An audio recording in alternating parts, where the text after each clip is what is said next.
All right, welcome back, everybody. So glad to have you with you here in Studio A. My name is Steve Moulter. You are live with us here on the show floor in the hub, part of the streaming broadcast, tuning in from all over the world. We have just wrapped up another fantastic iTalk. In just a moment, we are going to head out to the CX booth where Cedric Duvalder is going to bring us a behind-the-scenes chat with Michael Camper, Adele Trombetta, and Conrad Bastiens. Directly behind me, we have our social media team back over here in the social circle. They're waiting to read all of your tweets and to repost your photos. So keep on posting using hashtag Cisco Live EMEA. We want to see your experiences here at Cisco Live 2023 Amsterdam, in person, whatever you're doing at home or in the office or anywhere you happen to be. Right now, I'm going to turn the cameras over to Nish Parker, who is hanging out over in Studio B with our Director of Growth Initiatives, CX EMEA, Danny Samore. Nish, let's send it over to you. Thanks so much, Steve, and hello, and welcome to Danny. How are you doing, Danny? Hey, how are you? I'm good, thank you. Great to see so many people here, so much energy. We're all in. Right, and it's great to be back right in person and to get all those interactions. So we've talked a lot around smart buildings here at the event. We've been out to the wider solutions, we've seen some of the demos. So tell me, what really stands out to you? Why should customers care about smart buildings? Tell me what's exciting. Thank you for the opportunity. Truth be told, every customer we talk to comes to us and tells us a priority for them is to digitize their assets, their smart building, right? For us, we see this as a transformation initiative that they are taking, right? And there are several reasons for that. First and foremost, the user's expectations are changing a lot, right? So different generations coming in and being employed, generation X, Y, and Z, they want a different approach to work-life balance. They want flexibility. So the life and work are a bit intertwined these days, right? And they expect from the workplace something different, right? So this is the first one. Second, another important pillar and driver is the focus on sustainability. Sustainability is not anymore just a compliance. Of course, buildings need to be certified, LEED certifications, yes, SPIRE, what have you, but there is also something else happening, right? Employees want to work for companies who have a corporate and social responsibility, who are committed to a responsible use of resources. And of course, the energy crisis and the increase in energy spend are also driving priorities. Third, last but not least, the maturity of the IoT devices, right? The proliferation of more technology, the evolution is driving an easier way to digitize and transform. All these together make it happen and make it a reality now. Amazing. And let's talk a little bit around why Cisco is going to be the best partner to help them do that, right? Like you said, we've heard about hybrid work, we've heard about it in the keynote, lots of the innovation talks being focused on it. Let's really just kind of summarize, what are some of the technologies that Cisco have, our own team that we have, how can we help customers in this transformation towards more digitization and smart buildings? Absolutely. Listen, there are two ways to approach modernization of buildings. A customer can go to all the vendors in the market and come with point solutions, right? Right. They will have hundreds of offers. They wouldn't know what to take from. They don't know which one will meet their business needs, etc. What we believe in CX, we want to help the customer step back and think holistically, an outside-in approach. I would call this more of an experience-centric approach rather than a technology approach. So we look and understand what does digital mean for that very specific customer. Everyone has his own definition of smart. It can be about energy saving, it can be about attracting talents, it can be about being at the forefront of innovation. So we step back and we look holistically and build a service catalog that is very much bespoke to all stakeholders in that specific building. Once this is done, the rest comes very easy. So we have a service catalog, then we design an enterprise architecture that is secure, future-proof, that avoids vendor lock-in, because we don't know what tomorrow will be made of, right? Yes, yeah. And underneath this, we have all the digital infrastructures that will enable passive, active infrastructure in the building that will enable actually the digitization. So this is a different approach that we take to the market.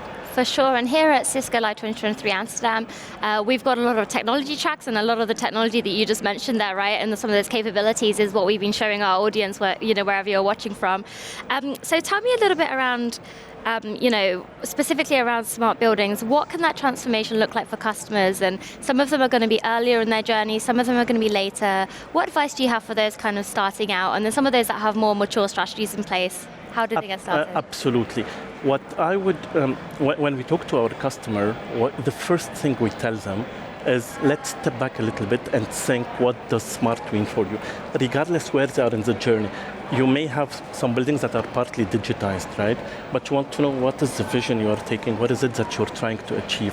So thinking holistically, what is it that you're trying to make, then you do an impact analysis. This is what I have in terms of capabilities today.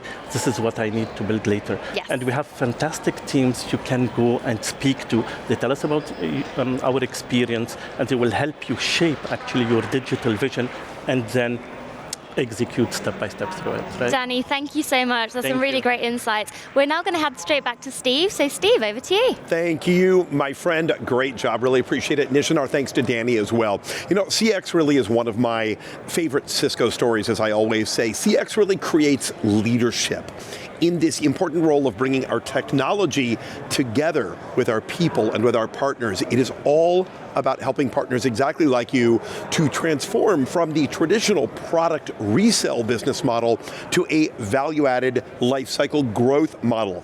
CX is helping your customer to extract the most value possible from their investment in you and from your brand. We're going to head out to the CX booth right now on the World of Solutions show floor, where Rob has tracked down Adele Trombetta, Con Bastiens, and Michael Kemper to dig a little deeper into digitized delivery. So Rob, how you doing? I am doing great, Steve, and thank you so much. I appreciate you taking the weight off of saying full names in that introduction, so that gives me permission to not have to deal with it. I am here in the Innovation Theater, where I've captured a few executives as they've come off the stage so we can get the rest of the story, so to speak. And Adele, you just were there. I caught the tail end of it and such, but Adele, I'm sorry, I'm being corrected in my ear, and I apologize. But so tell us, what has really stood out this week for CX? Look, first, the emotion, the excitement. Why? Because we are finally back in person. And then it was all about innovation, was all about sustainability and security, of course. Finally, we have discussed with our customers and partners how we can use the technology in order to make the complexity disappear behind the experience. And that's what we are going to do. Well, that is a constant battle with the customer experience, right? Because you've just got this ever-changing landscape of challenges to overcome, but you guys seem up to the task, and you've been pulling it off. That's incredible. If you don't mind, I'm going to have you step aside, and we can bring in Koen. You gave me permission to say Koen, correct? Yes, okay, I'll make sure I had it right. Okay, well, fantastic. I was curious from your perspective. First, you mind giving us your full name and what you're responsible for? Con Bastiens, I'm responsible for the customer experience organization in the Northern Europe. So actually, I'm playing here at home, with Amsterdam being part of my region. Did you have to travel far to get here? Not at all. Very close by. And then something I'm learning this week, did you ride a bike or did you have a transportation with a motor attached? Actually, still with a motor attached, but I'm looking forward to that bike in the future. Absolutely, perfect. I'm quite jealous of the whole biking culture here. Well, let me ask you, because I think huge talk in the industry, beyond the industry, but especially when it comes to customer experience around AI, ML, it's taking jobs. Hey, we're going to be able to use this instead of people. Some people are scared. What's the right way to think of the value of the human brain versus what we're getting from AI, ML as it applies to the things that you're continuing to drive forward? So actually, let me first go back to the AI, ML, the data. As we have information from roughly 50 million devices worldwide, 3 million cases, as a human, you can't process that. But a machine can actually derive a lot of insights from this one, an awful lot. Just think about the security information we have these days. But you also heard the session. Thomas actually worded it fantastic, way better than anyone. The human brain has that expertise and built that trust with working with the customers. And it's really that about innovation. And not only about innovation, driving that next step point. And that makes it really cool, that combination. I think that's the perfect match we need to work on. It does feel like there is a good case being made for these generative AI tools, for instance, that we're seeing, especially with chat and things of this, the interaction, that these are good tools to assist and to put the right information in front of people faster, perhaps, and continue to find new ways to be productive. You agree with that, I believe? Fully, and I'm sure they will keep on playing a bigger role. And I think also Michael touched it through the automation piece. They will take away a lot of work, so our people can really focus more on that innovation, business, technical, architectural innovation. It gives a lot more time and opportunities for us, and actually a lot more fun in the end. Yeah. Absolutely. Koen, thank you so much. I appreciate your time. We'll bring Michael over here real quick. And so he was just referring to you, I believe. Yeah, did I get your name? Did I pronounce your name wrong as well? No, I'm correct. I'm Michael Kemper. It's all right. Excellent, thank you. So tell me what you're responsible for at Cisco and CX. Yeah, so I'm running right now the SP architectures, and the SP architectures basically do whatever we do with SPs, and that is the entire service provider industry, in mobile, in fixed, in cable, and also the hyperscalers. So we are helping them and supporting them, and my teams are responsible to deliver.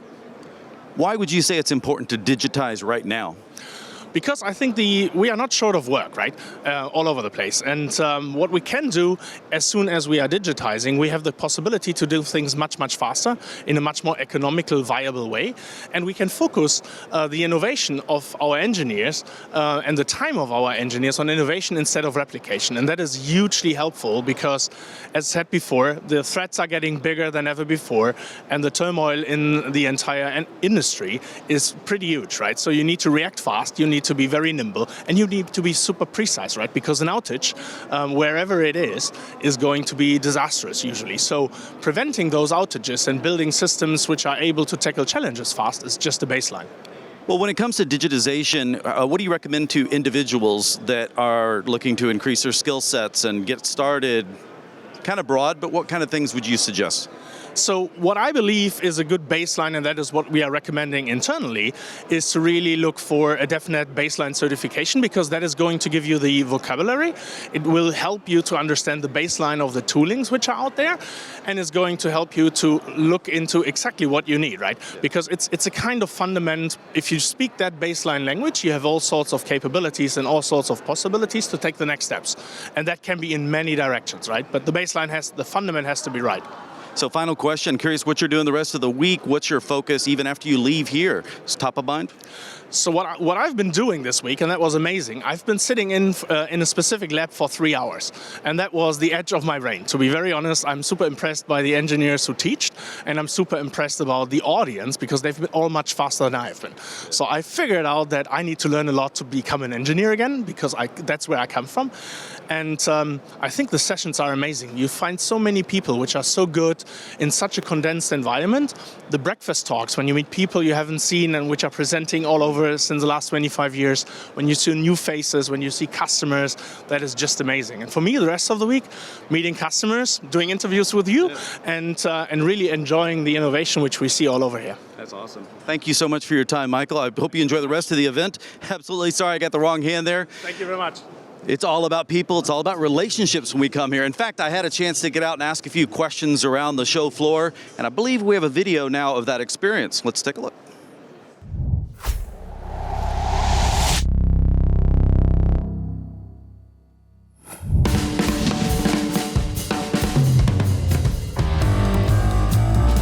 So Cisco Live, for me, is all about learning. I've been coming here for years, and it's all about how much can you learn in what period of time while you've got all the experts in one place. So we thought it'd be fun to go out and ask everybody, well, as of right now, how much you learning?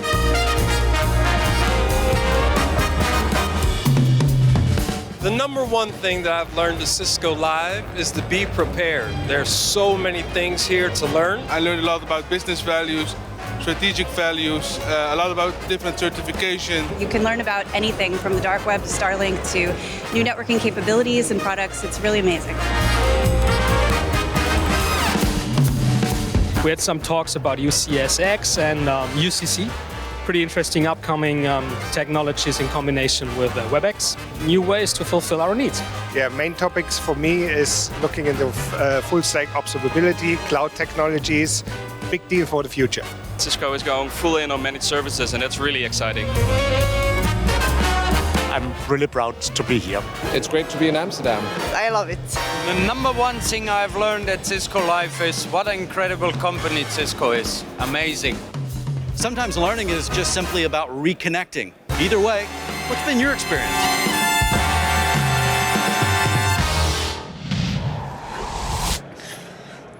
Fantastic job, Rob. Great conversations. Welcome back to the studio. I hope you are having a fantastic final day of Cisco Live 2023 Amsterdam. Keep on reaching out to us on all social media channels using hashtag Cisco Live EMEA. Remember, if you have missed any moment of the broadcast, no worries. It's all good. It's all waiting for you right there in the on-demand library at ciscolive.com. So now we are going to move out of CX and into Cisco's emerging technologies and incubation, or ET&I. This next iTalk starts in about 40 seconds. It's called The Power of Yet.